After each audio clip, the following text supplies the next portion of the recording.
अस्सलाम वालेकुम, मैं हूं आपका होस्ट जानजेब अवान और आज हम एक सोशल शो करने जा रहे हैं जो कि लियारी की एक बेटी सोशल एक्टिविस्ट मायरा मियां जी, जिनका हम इंटरव्यू करेंगे, जो कि लियारी से फ़र्स्ट टाइम इंटरनेशनल अवार्ड के लिए नॉमिनेट हुई है। आइए जानते हैं मायरा मियां जी के बारे में। जी, मेरा नाम माहिरा अहमद मियां जी है और मेरा ताल्लुक़ लियारी से है। मैं एक इदारा चलाती हूँ जिसका नाम है वुमेन इज़ अ नेशन। 2013 से हम लोग इस इदारे में काम कर रहे हैं। मेरे साथ 12 लोगों की टीम है। हम सब वॉलंटियर करते हैं। सुबह हम लोग कहीं ना कहीं मशरूफ़ होते हैं और शाम में आके हम यहाँ पे बच्चों को पढ़ाते हैं। अब तक हम 3000 बच्चों के साथ काम कर चुके हैं। रिसेंटली हम 120 बच्चों को पढ़ा रहे हैं। प्राइमरी से लेकर मैट्रिक तक की हम फ्री तालीम देते हैं और उसके साथ साथ कई और एक्टिविटीज़ भी करते हैं। अच्छा, ये पूछना चाहूँगा आपकी एजुकेशन क्या है? मैं अपना मास्टर्स कर रही हूँ। और ये पूछना चाहूँगा कि कैसे मतलब आपको ये शौक़ हुआ इस एरिया में रहकर इस तरह की वर्किंग करना, क्योंकि बहुत मुश्किल हो जाता है ख़वातीन के लिए कोशिश करना निकलना, तो ये कैसे मतलब हुआ? लियारी का बैकग्राउंड आपको पता है, लेकिन लियारी के बारे में जब भी आपने सुना होगा या देखा होगा टीवी में, तो हमेशा नेगेटिव कैरेक्टर्स को बहुत ज़्यादा हाईलाइट किया जाता है और हमेशा जो मशहूर किया जाता है लियारी को, वो ये कहते हैं कि जी यहाँ गैंगस्टर्स हैं, यहाँ ड्रग्स बहुत ज़्यादा है, यहाँ अब्यूज़ बहुत ज़्यादा होता है, हरेसमेंट बहुत ज़्यादा होती है। तो नो डाउट वो चीज़ें भी कहीं ना कहीं रही हैं, लेकिन लियारी में बहुत ज़्यादा टैलेंटेड लोग भी हैं, बहुत ज़्यादा पॉजिटिव कैरेक्टर्स भी हैं। अगर आप स्ट्रीट स्कूल का कॉन्सेप्ट जो है वो 60s 70s में लियारी से पैदा हुआ। लियारी के लोगों ने 70s में 60s में स्कूलों में मतलब गलियों में स्कूल पढ़ाना शुरू कर दिया। और अगर एक्टिविस्ट कहीं से आपको ज़्यादातर मिलेंगे ना, जो लोग फ्री में दूसरों के लिए काम करते हैं, तो वो ज़्यादा से ज़्यादा आपको लियारी से मिलेंगे। मैंने 2013 में जब ये बात की थी अपने उस्ताद से और अपने वालिदैन से कि मैं बच्चों की तालीम पे काम करना चाहती हूँ, तो मेरे एक टीचर थे, उन्होंने मुझे ये मशवरा दिया कि जी आप एक सर्वे करें जिसके थ्रू आपको पता चल सके कि लियारी में कितनी % लड़कियाँ पढ़ी लिखी हैं और आपको किन किन चीज़ों पे काम करना चाहिए।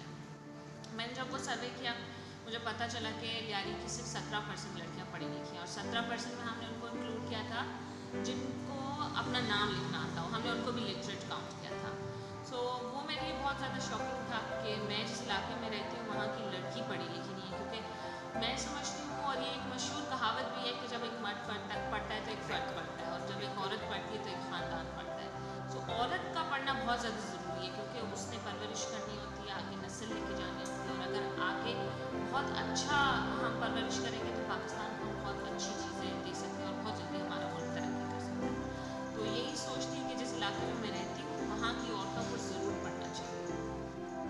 बिल्कुल, मैं ये बात भी पूछना चाहूँगा कि यहाँ पर यंग मतलब फ़ीमेल्स आती हैं या एजेड भी आती है और उनकी कोई फ़ीस वगैरह तो नहीं है, फ्री ऑफ कॉस्ट है, कोर्स वगैरह भी आप लोग फ्री प्रोवाइड करते हैं? हमारे पास जो है वो अभी फ़िलहाल रजिस्टर्ड जो बच्चियाँ हैं वो 4 साल से लेके 18 साल तक की बच्चियाँ हैं, और इसके अलावा वो ख़वातीन जो शादीशुदा हैं, जिन्होंने शादी कर ली है और पढ़ाई कभी नहीं की, वो हमारे पास आती हैं। ऐसे हमारे पास 3 से 4 ख़वातीन हैं, वो आती हैं, उनकी एज डिफरेंट एज ग्रुप की हैं वो, और वो भी आके पढ़ती हैं। जहाँ तक रही बात फ़ीस की, मैंने कहा कि हम जो है वो सारे वॉलंटियर्स हैं। हम ना किसी को पैसे देते हैं टीचर्स को, ना हम बच्चों से पैसे लेते हैं, सारा कुछ हम लोग फ्री में पढ़ाते हैं, और कोर्स जो है वो हम लोग वो भी फ्री में प्रोवाइड करते हैं हर साल। और ये पूछना चाहूँगा कि गवर्नमेंट ऑफ पाकिस्तान की तरफ से कोई सपोर्ट आपको मिली, या आप पाकिस्तान गवर्नमेंट को कोई पैगाम देना चाहते हैं, क्योंकि ये एक नेक मकसद है, अच्छा मकसद है कि एक ऐसे इलाके में एजुकेशन पर आप वर्किंग कर रही है जहाँ मयार बहुत कम है। और इसके अलावा ये पूछना चाहूँगा कि इस एरिया के अलावा किसी और एरिया में या कराची के किसी और एरिया में आप वर्किंग करती हैं? मैंने गवर्नमेंट ने हमें कभी सपोर्ट नहीं किया, चाहे वो गवर्नमेंट ऑफ सिंध हो या गवर्नमेंट ऑफ पाकिस्तान हो। पिछले जितने भी साल गुजरे हैं उन सालों में हमें कभी गवर्नमेंट की तरफ से सपोर्ट या एप्रिसिएशन तक नहीं मिली है। और जहाँ तक बात है कि गवर्नमेंट को पैगाम देने की, हम बहुत मरतबा बहुत सारे चैनल्स में ये पैगाम दे चुके हैं, और रिसेंटली हमारे साथ जो इंसिडेंट हुआ था वो ये था कि हम क्लास में मौजूद थे और हमारे स्कूल की छत गिर गई थी। बहुत पुअर इंफ्रास्ट्रक्चर है हमारी बिल्डिंग का, और हमने बार बार अपील की थी कि हम लोग एक ऐसी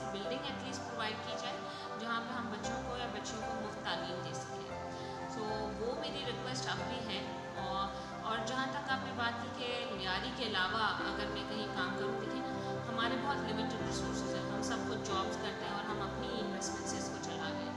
हाँ, अगर हमारे पास रिसोर्सेज आगे बढ़ते हैं तो न सिर्फ लियारी से बाहर, कराची से बाहर, बल्कि हम इसको पूरे पाकिस्तान में फैलाना चाहते हैं, क्योंकि अभी भी पाकिस्तान का 6 मिलियन बच्चा जो है वो आउट ऑफ स्कूल है। बहुत सारे बच्चे जो हैं जो अभी तक स्कूल नहीं जाते हैं, तो उसमें ज़रूर हम काम करेंगे। अच्छा, मैं आपसे ये पूछना चाहूँगा, आपके इदारे का कंप्लीट नाम क्या है? मेरे इदारे का कंप्लीट नाम जो है वो है women is a nation welfare organisation. और ये पूछना चाहूँगा, ये तो सवालात सारे हो गए, अब आपसे पर्सनल सवाल पूछना चाहूँगा कि आपको वैसे किस चीज़ का शौक़ है, कुछ भी शौक़? मेरी हॉबीज़ जो है, मुझे बहुत ज़्यादा फुटबॉल खेलना पसंद है, खिलाना बहुत ज़्यादा पसंद है, ट्रैवलिंग का मुझे बहुत ज़्यादा शौक़ है, मैं बीच मेरी कमज़ोरी है, और उधर घूमना फिरना, कभी कभी गाने गाना। बाथरूम सिंगर हूँ मैं बेसिकली। मैं अच्छा। जब गाती हूँ तो मेरे दोस्त कहते हैं कि प्लीज़ चुप कर जाओ, प्लीज़ चुप कर जाओ, बट हाँ, मुझे गाने का शौक़ है, गाने सुनने का शौक़ है, समंदर पे चलने का शौक़ है, बहुत ज़्यादा ट्रैवल करने का, एडवेंचर करने का और फुटबॉल खेलने का बहुत शौक़ है। चलें, बहुत शुक्रिया जी। नाज़रीन, ये थी माहिरा अहमद मियां जी, जो कि लियारी की बेटी, बाहिम्मत, हौसलामंद एक जो है ख़वातीन के हवाले से वर्किंग कर रही है, और हम सब जो है यही विशेष इनको देना चाहेंगे कि इनका जो नेक मकसद है ये इनमें कामयाब हो। और तब तक के लिए जान से अबान को दीजिए इजाज़त, और UDN टीम और UDN चैनल को सब्सक्राइब करें। हम दोस्तों से गुजारिश है कि प्लीज़ UDN